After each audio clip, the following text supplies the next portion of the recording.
यह कहानी है एक ऐसे भारतीय की जिसने सिर्फ अंग्रेजों की भाषा नहीं सीखी बल्कि जर्मनी की धरती पर जाकर जर्मन भाषा में अपने ज्ञान की पहचान बनाई। वो थे डॉक्टर भीमराव रामजी आम्बेडकर। साल 1921 लंदन स्कूल ऑफ इकोनॉमिक्स में उन्होंने अपना ऐतिहासिक शोध प्रबंध प्रस्तुत किया, द प्रॉब्लम ऑफ द रुपए, its origin and it's solution. ये सिर्फ एक थीसिस नहीं थी, ये एक रेवोल्यूशनरी स्टेटमेंट थी जिसने ब्रिटिश सरकार की आर्थिक नीतियों को सीधी चुनौती दी। लेकिन डॉक्टर अम्बेडकर के दिमाग में एक और सपना था, Germany, the land of thinkers. और इस सपने की तैयारी उन्होंने बहुत पहले शुरू कर दी थी। जब वे कोलंबिया यूनिवर्सिटी में पढ़ रहे थे तभी उन्होंने एक इलेक्टिव सब्जेक्ट चुना, जर्मन भाषा, क्योंकि वे पहले से जानते थे कि उनका अगला डेस्टिनेशन होगा द यूनिवर्सिटी ऑफ बॉन। उन्होंने जर्मन भाषा सिर्फ सीखी नहीं थी बल्कि उस पर मास्टरी हासिल की थी। ग्रामर, सिंटैक्स, आर्टिकुलेशन, हर स्तर पर उनकी प्रोफिशिएंसी इतनी गहरी थी कि जब उन्होंने 25 फरवरी 1921 को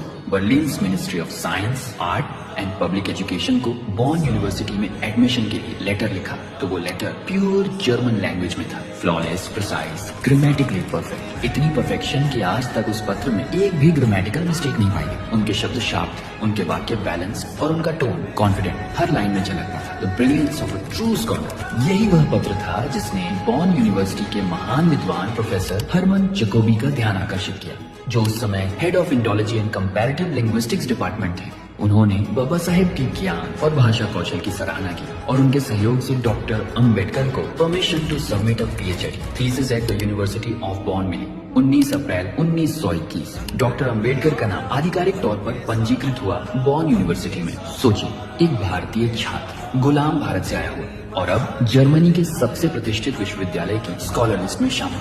लेकिन डेस्टिनी ने एक और मोड़ दिया। उसी समय उन्हें लंदन से एक लेटर मिला उनके गाइड प्रोफेसर एडविन कैनन का। उसमें लिखा था, your thesis criticises British government policies, you must rewrite it. Doctor Ambedkar के पास न समय था न पैसे, लेकिन उनके पास था कमिटमेंट टू ट्रूथ। उन्होंने बॉन छोड़ने का कठिन निर्णय लिया, लंदन लौटे और थीसिस को फिर से लिखा। वही थीसिस बाद में बनी भारत की आर्थिक रीढ़ और आरबीआई की इंटेलेक्चुअल फाउंडेशन। बॉन यूनिवर्सिटी का उनका चैप्टर भले अधूरा रह गया, लेकिन उनकी जर्मन लैंग्वेज मास्टरी आज भी एक लेजेंड है। उनका लिखा हुआ पत्र, उनकी सेंटेंस कंस्ट्रक्शन, उनकी स्कॉलरली प्रिसीजन, सब कुछ आज भी जर्मनी के हाइडेलबर्ग यूनिवर्सिटी में सुरक्षित है, जहां डॉक्टर मरीन बेलविंकलशैम, एक जर्मन सोशियोलॉजिस्ट, ने 2003 में डॉक्टर अम्बेडकर के इस फॉरगॉटन चैप्टर को दुनिया के सामने लाया। उन्होंने बताया कि बाबा साहेब न सिर्फ इंग्लिश, संस्कृत बल्कि जर्मन में भी इक्वली प्रोफिशिएंट थे। उनकी लिंग्विस्टिक इंटेलिजेंस इतनी अद्भुत थी कि वे अलग अलग भाषाओं में सोच सकते थे और हर भाषा में अपने विचार उतनी ही क्लैरिटी से व्यक्त कर सकते थे।